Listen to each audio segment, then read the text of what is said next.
Managing Director at DEPT. And Rich, do you want to introduce yourself? Yeah, hey guys, I'm Rich Burgess. I'm the Global Principal at Just Eat Takeaway for all things digital and social media.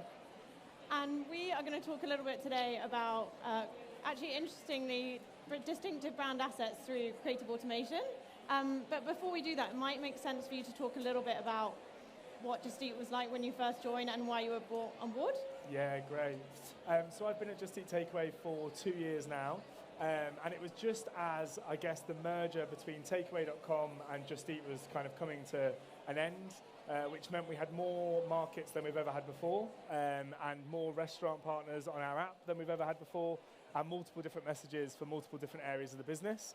And I was brought on board alongside the team to kind of have a view of all creative strategy and creative planning in digital, and how can we also take a localized view into a global centralized remit, which meant that we also own all of our market social media channels and digital channel output.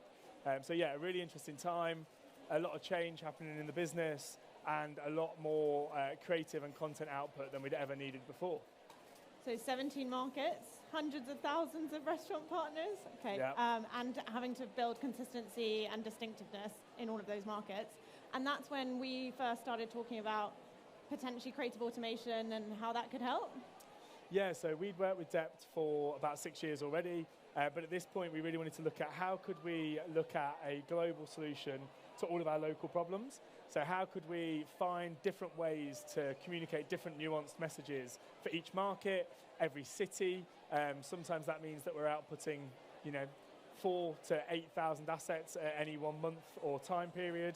So for us, it was really about how do we get the right creative with the right messaging, with flexibility for markets, and together with the DEPT team, we found a way that we feel is flexible enough, but still has the right brand guidelines, fitting with our brand cues. And it also means that we can focus our other efforts and work in the kind of other areas of our business, like the Katy Perry campaign, Did Somebody Say? So it doesn't compromise on creative as we see throughout what we do through the funnel. And we call it Project Sundae. And these are all of the kind of things which Project Sundae basically brings into its engine. Do you mind talking to me a little bit about how it works and what it does, I suppose? Yeah, so it's definitely a game changer for us.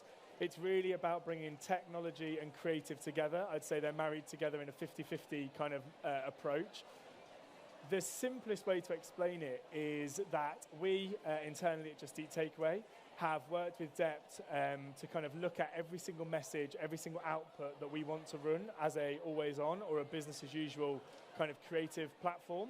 And then what we've done is built a feed-based solution. So the simplest term is just a Google spreadsheet, if you think of it in that way. But it's every single row and every single column within that Google spreadsheet, which I think in June we had over 228 rows. So every single row can output between 6 and I think it's 58 different formats of assets across social, Google UAC, display, HTML5. So every single element that is brought in, whether that be copy, restaurant image, partner logo, gives us all the flexibility to output all of the different creative elements. Obviously that means that we've got a few different ways that we need to QC and QA our assets, but it means that we can have different translations for different markets, different local logos and restaurants all being pulled in. As Ali said, we call it Project Sundae because it is like an ice cream sundae of all your different kind of building blocks and a little cherry on top. So yeah. And it sounds, when you start with a spreadsheet, it sounds like it could get quite dry, but actually I think we do some of our best creative through this solution, right? And interesting, anyone who was here for the talk that was just on, talking about distinctive brand assets and consistency and building out that over a period of time, actually, even though we start with the spreadsheet, what comes out the back of it is actually very creative and consistent work. Yeah, and I think that's what still kind of blows all of our minds, both with the DEPT team and our team at Just Eat Takeaway as well. It seems so simple in terms of what we start with, but obviously it's all built on master templates. So those master templates are signed off by our brand and worked together with all different people within Just Eat Takeaway. But actually, it allows us to use automation at all different scales. So our Katy Perry work had some level of automation done with the logos and the sound added to our assets. all the way through to the ones that you can see here with our restaurant partners like Burger King or McDonald's or Pret in the UK. And actually, the creativity isn't stifled just because of the way that we build them. And that's through a tool that the DEPT team have and have built themselves. We refer to it as Lightspeed, but it's an After Effects tool that allows us to build the right creative that looks good for our brand, can flex across motion, but also static, and also brings in other cues. So we've got sound, voiceover, we do 6 seconds, 12 seconds, 15 seconds. So we've got all the different kind of format and the kind of intricacies that all of us would know when we're planning kind of big campaigns, and all the different format outputs we need. So at times, it can definitely get complicated, not going to lie. And I think we have to kind of go into the setup is so important to make sure that you've got all the templates set up correctly, terms and conditions applied, all of those kind of things that we all need to think about. But actually, it also means that as a brand, we do our due diligence right up front, which is really important, rather than doing a whole load of assets and then realizing you might have forgot one piece. It's not as easy to fix that one piece in creative automation. So the upfront part is the key to the success. And also now, like looping in product food shoots to power the Exactly. Sundae engine as well. Yeah. Yeah. So are you all right to talk to me about like numbers? Like actually, what impact has it had? Does it perform well? Yeah, so for us, it's kind of seen huge impact across the business. I think it varies on how many for different campaigns and different projects we're outputting in terms of assets, but we have seen a manual kind of production saving of about 400%. So it is a hell of a lot cheaper. On the scale that we have to worry about, where we've got 17 markets, some of those markets have multiple languages, so we're looking at 21 languages. So you can imagine the amount of output that we are doing as a team across the business on a kind of monthly scale. So yeah, we've seen a huge reduction in manual production. And also then when we compare this against manual creative, so we do run within ad sets, within our media channels, a kind of manual creative versus automated creative. Actually, orders, obviously, on the conversion level for us is the most important.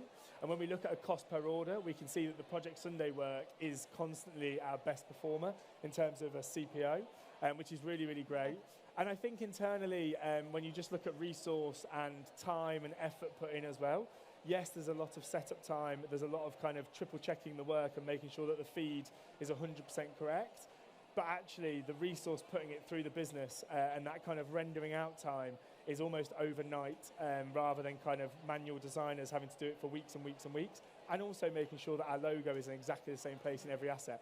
We never have to worry about that. It is always in exactly the same place within the safe zones per platform. So yeah, some huge changes and savings for us. And we talk a little bit about Project Sundae being almost like the engine room that powers like almost all of the engine, which means that 400% of the time that we've saved through Project Sundae actually means that we can go to LA and work on, the big brand campaign. So it almost, because this Project Sundae is fueling the engine of our marketing activity, it means that we can really focus on building the best brand through innovation, through those bigger global brand campaigns. Exactly that. We wanted to make sure that we were able to deliver our kind of always-on activity.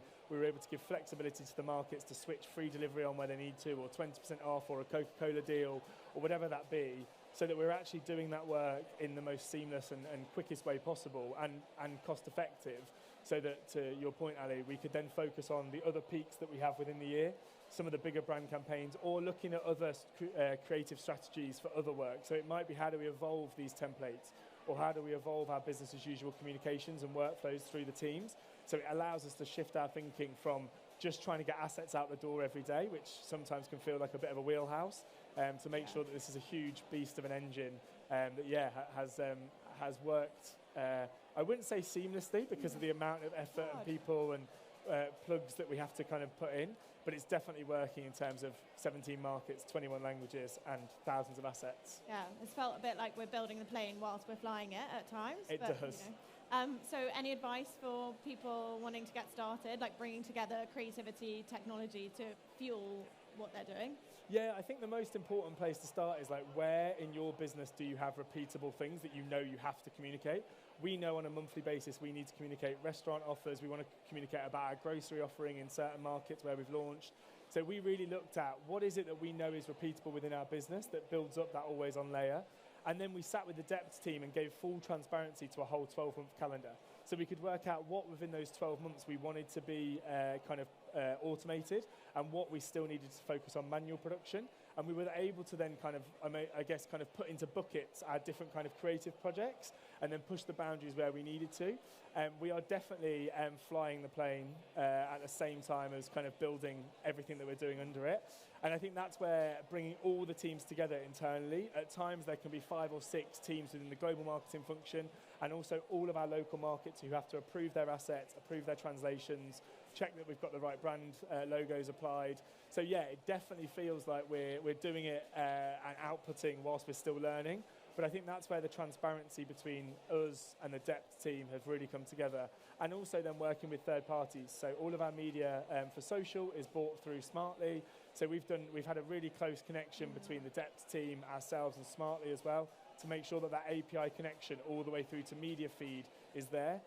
What we try to do as many times as we possibly can is make sure that it's a full media output, rather than having to download assets manually, and for our media team to set them up manually, because that's, again, a huge amount of resource that's used. So how can we make sure that that feed goes all the way through to output and setting up ad campaigns and ad sets within Smartly for different channels, and also with BuyCape through display and Guru UAC.